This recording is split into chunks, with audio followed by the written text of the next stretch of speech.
On today's show, We'll revisit the Christmas Day games, including Spencer Hawes' incredible holiday suit. the first All-Star ballot returns are in. We'll tell you which players deserved more love. And as always, we'll count down the top 10 plays from the past 7 days. It's Friday, December 26th. The starter starts now.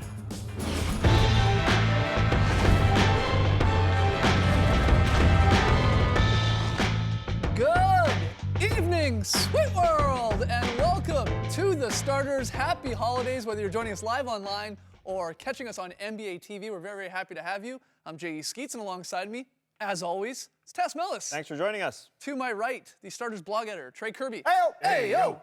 And finally, the international man of mystery, Lee Ellis. Friends. Lily, fun show for you tonight. We got Tass's Worst of the Week, our top 10 plays from the past 7 days. And yes, we're rocking the ugly NBA Christmas sweaters.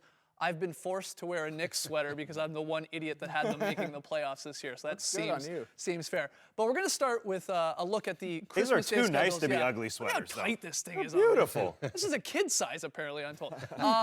Let's look at yesterday's Christmas Day results. We had the 5 games. I'm sure you watched a whole lot of basketball yesterday, so hopefully you're feeling all right tonight. And we got more basketball, of course, to get to. Quick look at the scores. You had the Wizards taking care of the Knicks, who have now lost 26 games. Go buy that Christmas sweater. Thunder took care of the Spurs. That was a big win. The Heat defeating the Cavs. Bulls in taking care of the Lakers on TNT, and the Clips beating the Warriors. That was a little bit of a disappointment. We thought that'd be a little more high scoring, a little closer, but in the end, the Clips get the win. But the question for you guys here at the table, of course, everyone watching, chime in on Twitter, hashtag the starters.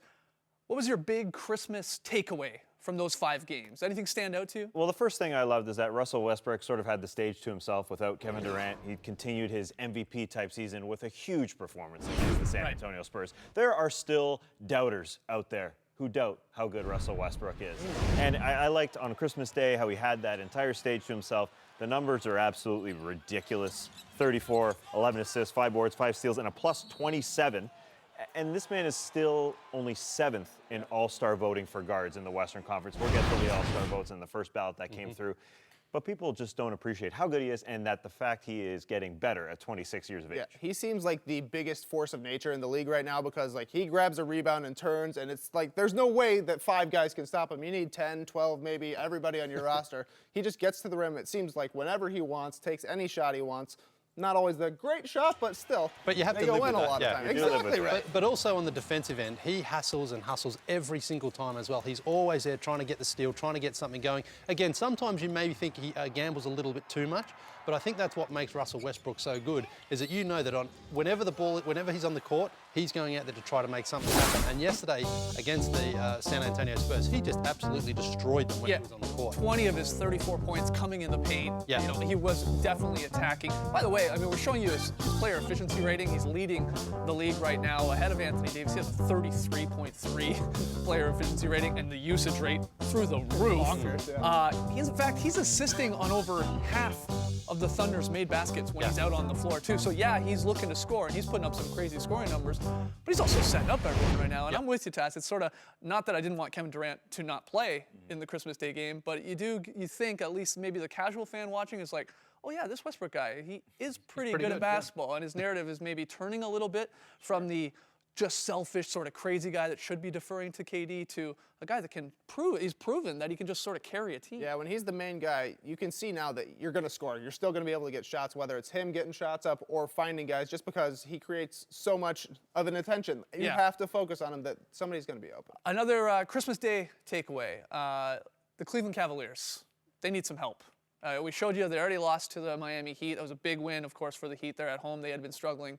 But the Cavs, and we're going to talk about the injury that they've suffered over this holiday break here, but we even saw it in that game with the Heat. There's just no one inside to prevent guys from scoring. No, especially with Anderson Varejao out. Kevin Love, when the game is supposed to be tight, the last 2 minutes, we're watching 3 possessions here where the Cavs just do not defend the rim whatsoever. So is it time to play small ball and just try and outscore teams? I guess that's their only option.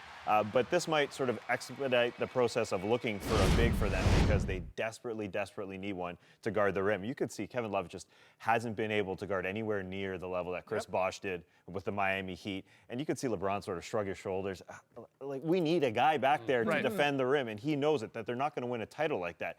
Yeah, they'll outscore some teams, but I think in the back of his head, he knows whether they need to find a Birdman type sort of on waivers. They signed Chris Birdman to a 10-day way back in 2012. Or if they need to make a move for a guy who's going to start. Yeah, you see there some possibilities. Anderson Varejao, Taz said it there, he is out likely for the season. He tore his Achilles tendon there earlier in the week. They confirmed on Wednesday that it was torn and he's gone for a while. So a couple names that we've talked about on the show before that you could see the Cavs trying to make a play for: Timofey Mozgov, Koufos, maybe Samuel Dalembert there with the New York Knicks and Brandon Wright. A possibility now with the Celtics. That one intrigues me. Yeah, Taz, you mentioned the Birdman, and he, to me, Brandon Wright, just seems like he'd be a nice fit alongside LeBron because he can play pick and roll, he can play above the rim, and that just little extra thread of athleticism really helps. And this is just going to be a huge problem without having Anderson Varejao. He seemed to have the most chemistry with LeBron of all the big guys they have. And just that pick and roll game they can play is going to be vital to them getting open shots outside and, just easy baskets inside. I would love to see Brandon Wright on the Cavs. Is it safe to say the Cavs have to go get a backup big or a solid big there that can defend the rim to be considered a contender? Or is it they're still in the East and they're still on play? Yeah, I think so as well, because like you mentioned, Tass, in the playoffs, teams are going to attack you if you've got a weakness, and that right now is a glaring weakness. Kevin Love is a fantastic offensive player, but defensively he just can't do enough. And Brandon Wright is probably the most gettable player out of those ones that you mentioned before, but that price now is probably going to go up because teams know that the Cavs are desperate. So they're going to be trying to get draft picks, Dion Waiters, whoever they can to make the Cavs pay the price. Yeah, I don't think there's another really good prospect on their team other than Dion Waiters that really would that they're going to give up. A solid guy. Anyways, there were a couple Scrooges on Christmas Day as well. It wasn't all smiles. Unfortunately, Quincy Acee got, I don't know what he was doing. After fouling, he got Quincy angry. You're wearing a cool Quincy jersey. Why are you so upset after you fouled John Wall? He received one game for that sort of semi-punch, that little altercation there. Wall was also fine. Quincy, relax. This Scrooge move I liked a lot. The Los Angeles Clippers continue that they're adamant that they do not shake the hands of the Golden State Warriors when they take the floor with them. On Christmas, man? Hey, you got to teach the kids sportsmanship, but when you know two teams really hate each other before they tip the ball, I mean, you got to love that. And you also got to love this. Pau Gasol playing his old team for the first time after years and years and years of trade rumors. He finally moved on to the Chicago Bulls. He's playing in a great system. He's respected. He may start the All-Star game, and then these guys having some great laughs. Oh, remember those titles? That was fun. Best friends forever here, BFFs. Yeah, it's more than basketball. Goes beyond more than basketball. Then this, Juwan Howard, Mario Chalmers. Look at Mario. just loving LeBron at the bench. Chris Bosh gets down is so Mario's in love. That's great. Yeah, so some people angry, the Scrooges, some people in the Christmas spirit. Another takeaway from the Christmas Day games, Matt Bonner's Christmas shoes gave him special powers. They really did. I hope you caught this in the Thunder Spurs game. A very rare, very, very rare Matt Bonner fast break dunk. He dunked it. Air Plaid didn't dunk it all last season. Had one the year before. Is this the year he gets 2 dunks in one season? Yeah, it's not the Red Mamba. It really is Air Bonner here. And was it the shoes? He had on these special crazy Christmas kicks here with the plaid. There, the old Kobe's. It's unbelievable. There's a closer look there. Those are legit plaid. I mean, if anyone should be rocking those, would be us here with the amount of plaid we were on the show. Bonner, I loved those shoes. Those shoes were great back in the day. We're wearing the ugly, real nice tight fit. We're wearing the ugly Christmas sweaters, but Spencer Haas took it to a whole other level. He looked like a present. He looked like he wasn't wrapping playing paper. in this game, so he could wear that suit. Isn't that made of wrapping paper, do you think? That's really incredible. He really committed. The white socks was a nice touch there, Michael Jackson look. And then finally, Shaquille O'Neal lost a battle once again with the Christmas tree. Yeah, how did this tree not go down? I don't know. There's a strong base to this Christmas tree, but yeah, it really is. I'm just barreling. That looked like a shot. No, I believe Good shot. that looked like Shaq just diving into a Christmas tree. But we said round 2 because a couple years ago, you might remember that they punked him, got him to walk over, pretend he was going to shoot a little layup there, and then dropped the tree on him. Shaq and Christmas tree. He's 0 for 2. 0 versus the tree. All right, we got to take a break. Lots more still to come on tonight's show. TASS's Worst of the Week honors and our top 10 plays from the past 7 days. So don't go anywhere. You're watching The Starters.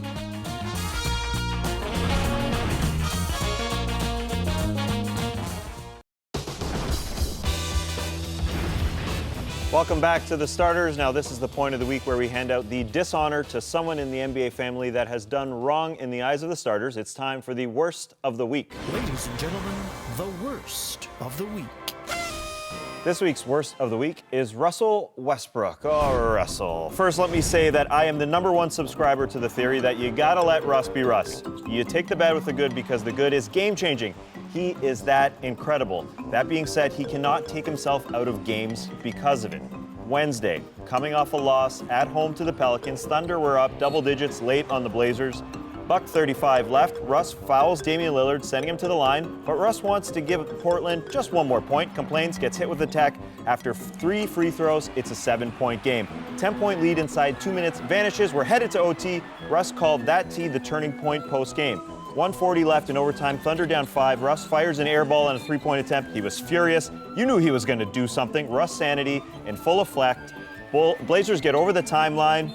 Westbrook just hammers LaMarcus Aldridge for no reason. He immediately went to the bench. It was his 6th foul, and he knew it. The game was not over. It was 5 points. Half the lead OKC gave away at the end of the 4th. Russell Westbrook, your Worst of the Week. This team has championship aspirations. They can't be in the 6th, 7th, 8th spot and just figure that they're going to win 4 playoff series on the road. That's what I don't like about it. Move up into the 1, 2, 3, 4 spot with a couple just smart plays. Keep your head on your shoulders. Love Russ so much. You just can't make those mistakes. There it is. Simple as that. Yep. Let's get to the top 10 plays from the past 7 days. It's the starters version of your top 10. At number 10, Blake Griffin with a little hustle. Oh, The yeah. defense on Paul Millsap. He's out of the play, gets back into it, and this looks pretty clean. He's got his left hand on it. I don't really think he's pushing him, though, but got all ball for sure. At number 9, Terrence Ross makes it look so easy. Just getting up. Whoa. That's 9? He's Yeah. just We have this at gliding. 9? Yeah. We've got a great top 10 coming. Mello, watch those hands. Yeah. Watch the hands. I love the way his legs move on this. He's got great legs on his dunks. It's true. At number 8, I think we're going to see this on the starters season review top 10 assists. I think Spoiler. so. Ginobili, the poo god, Manu, with eyes in the back of his head, dropping it to Danny Green, and hits the tough shot there in the corner. Yeah, just In a right close on the game. money. In a close game. Marc Gasol at number 7. An assist? No, a dunk. Oh, Marc Gasol is on here throwing down a dunk. Did he have the off arm in Jimmy Butler's face? Definitely. Sky Big pain. Gasol. But he threw down in a very tight game as well, last minute. At number 6, Damian Lillard got Hubie Brown excited Also a tight game. with this, yes, with this two-handed sort of little clutch in there, Yeah. in traffic against the Spurs. He was dominant in this Yeah, game. An that was an unbelievable amazing comeback by game. the Blazers. He's had a great couple weeks. James Johnson, at number 5. My goodness, the cockback. Second Raptors dunk here on the top 10. Just look at that cockback on Andre Drummond. Red Drum wanted to Of all get out of people. there pretty quickly. At number 4, Cody Zeller on the top 10 plays of the week for has to be the 3rd or 4th time. Maybe the best dunker in the league, people are saying. I don't think so. Oh, well, one guy just said it. Well, that's impressive though. Good dunk. At number 3, John Wall's spin move on Christmas Day. Was fabulous. Nice. I'm sorry, Jason Smith. This is rough. That's gonna make Wow. Smitty's under the rim there. This That's sure gorgeous. is. Oh man. The bus driver at number 1, I'm sure. Oh man. That's unbelievable. At number 2, Nene with the big jam Yay. on Nikola. Oh, there it is. Oh man. Nice try. Those are getting dunked on a lot. Nene. That's dirty. Yeah, one more look.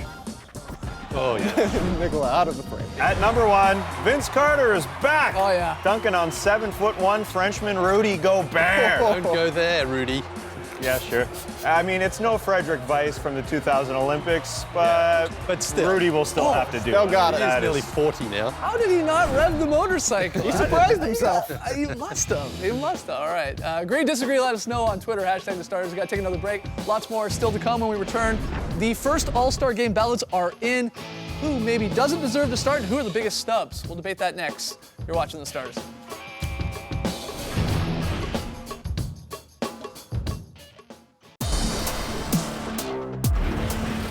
Welcome back to the starters. Happy holidays. On Christmas, we got the first returns for the 2015 NBA All-Star Game in NYC. LeBron James is still the leading vote getter, but we got Steph Curry and Anthony Davis not far behind him. You see the East here first. Our two guards, John Wall and Dwayne Wade, then LeBron, Carmelo Anthony, and Pau Gasol. In the West, Kobe Bryant, Blake Griffin, and Marc Gasol joining Steph Curry and Anthony Davis. Not bad, I don't think, by the fans so far. It's still early, just the first returns. We've got time. But this is a tough question, but who least deserves maybe a starting spot in your opinion? I think Dwayne Wade, the worry is that he's going to get on, then a Chris Bosh will get on as well. And then you have two guys from a sub-500 team taking some spots of guys who are doing extremely well, most likely like a Paul Millsap or a Jeff Teague. Sure. Then you've got Melo on a team that's 5-26. So that one is definitely shouldn't happen whatsoever. Kobe, I think we can all say he's having an all-star type season, and it's fine having him there, although it's a bit of a struggle. How at can you 9 say and 20. Kobe is more deserving than Carmelo, though? I don't think it's Carmelo's fault the Knicks are this bad. Right. He's having an okay year. Well, It's an okay year. Yeah, if you have one, you kind of have to have the other. The Wade one to me, Wade's going to be on your All-Star game, and I really, truthfully, I don't even really care. Like, no one cares really who's starting. No. I don't think, but No, I think he's just going to be taking a spot Yeah. of a guy who's well deserving. you don't think Wade's a deserving He is borderline, but again, Wade and Bosh are going to be there. Their team isn't 500. Sure, We don't sure. want two Heat. We can't have two get Heat you. because it's definitely going to take a spot of somebody like an Atlanta Hawk. Well, that is well deserving. And starting, I mean, if you really did care about starting, Jimmy Butler with the Bulls, Kyle Lowry with the Raptors. Yep. That should probably be your second guard there. I was happy to see John Wall right now getting the credit that he deserves with the Wizards playing the way Definitely. they are, getting a lot of those votes. So that's pretty good. The Melo thing is interesting to me because he's on a 5-26 team, but you don't care. Yeah. You don't really care about I'm record. less down on him than I think you guys are because he is playing pretty well, and for me, it's not necessarily about team success come All-Star time. It's about who the best players are, and he has been pretty good. There's only two guys averaging 24, 6, and 3. Him and James Harden. He's having a pretty solid season, but of course he plays in New York, so of course he'll be starting. And James Harden, funny you brought up him. I mean, if there was one guard that should be maybe, in theory starting over Kobe Bryant, it's got to be the bearded one, right? Absolutely. I mean, he's an MVP type candidate. And look at what the Rockets did, especially when Dwight Howard was down. That really was when James Harden stood up and showed that he could lead this team. And I think there's no doubt that he'll be obviously in the All-Star game. And yeah, he should be starting. Yeah. Simple as that. That's how it goes. there's- I mean, you're wearing a Lakers sweater, so obviously you're fine with Kobe being there, but yeah, that is James's spot for sure. What about some of the biggest snubs after the first returns? Like guys just getting no love from the absolute fans. Is it at the point guard position, maybe in both conferences? Yeah, there's a couple teams that just don't seem to have the votes behind them in Atlanta and Portland. I feel like specifically Jeff Teague not getting enough love. Simply put, I mean, he's having a very, very good year. A team that is very, very good. They're one of the top 3 teams in the Eastern Conference. Yep. How can they not have an All-Star? Yeah. Whether it's him or Paul Millsap, you need one of them there. And he's not even in the top 10 of voting, which is crazy, but That's that's kind of what crazy. happens when you play Spurs ball. There's not a certain guy who is going to be sticking out Yeah. as the guy who's going to get the most votes, but it is weird that he's not even in the top 10. Millsap is 13th behind like Nikola Vucevic. Jeff Teague in the East, not in the top 10 in terms of guards. Mike Conley in the West, not in the top 10 of guards. Both of those. I mean, you can't sit here and say they're not top worthy. 20 Yeah, for sure. guards in this league. They absolutely are. I mean, the Hawks might not actually have a representative because they're certainly not going to get anyone voted in. Millsap, Teague, and Kyle Korver as well. We've spoken about him. Definitely. He's certainly in the conversation. I disagree. I think the coaches will write what They'll pick the one of those, fans don't get wrong. Yeah, they'll look at the Hawks and their record and say, we got to have someone there. Yeah. It'll be tough to decide who. That's what it which comes one of down those to. ones, yeah. Well, before we got to the Christmas Day games, Tess, we did have a wedgie, and we like to show you every single wedgie out there. We're a man of our word. These are gorgeous. This is a very unique wedgie. Alonzo G throwing it up. Mason Plumlee Ooh. blocks it right into the wedge. So who gets the wedgie on that one? Great question. This isn't a stat that we keep in terms of who has a wedgie. Right. This isn't, I mean, our advanced stats don't go that deep, thankfully. right. But that's just a beautiful wedge on a beautiful play. So we're 2 days without a wedge. Right, that happened on the Tuesday night games. Yeah. Unfortunately, didn't get a Christmas wedgie. well. I had my fingers So it crossed goes. for that. Yeah. All right, let's unleash the unicorn. Let's get to the starters fantasy minute.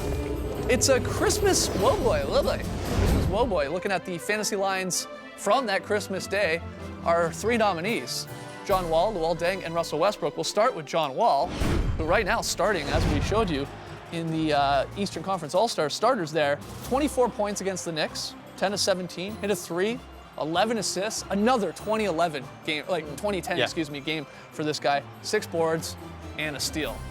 He is incredible. Luol Deng, 25 points against LeBron and the Cavs coming into Miami.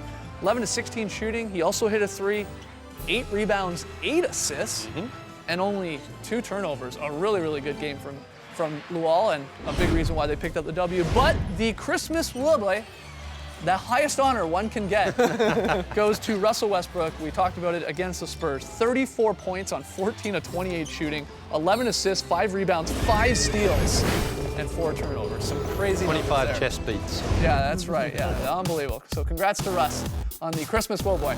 One more break, but when we return, we'll look back to Tuesday night for our pick and payoff results and Lee's very solid Christmas play. Don't go anywhere.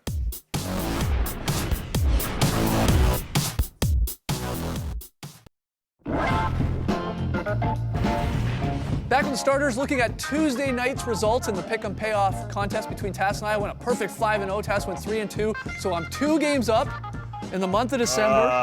We're down to our final night for picking games. So Tass needs to win the 2 games we disagree on. You need the Rockets and Josh Smith, possibly in a Rockets uniform for the first time, to come through against the Grizzlies. I got Memphis, and I'll take the Kings. You got the Suns. Otherwise, we agree on the Pistons, Spurs, and Mavs. I'm Hail and Mary on this one. If you're new to the show, we do this for a reason. The loser will have to do something weird/embarrassing. I don't want to eat that. Whoever loses the month, and right now we're playing for, get this, the loser is going to have to eat an entire fruitcake I'm going to eat you on the show if I lose. during the show. That, Like, I that don't is the even know best how looking that's fruitcake I've possible. ever seen. I don't even know how that's possible. Yeah, so I good better luck have some to milk. you. I hope I do not lose.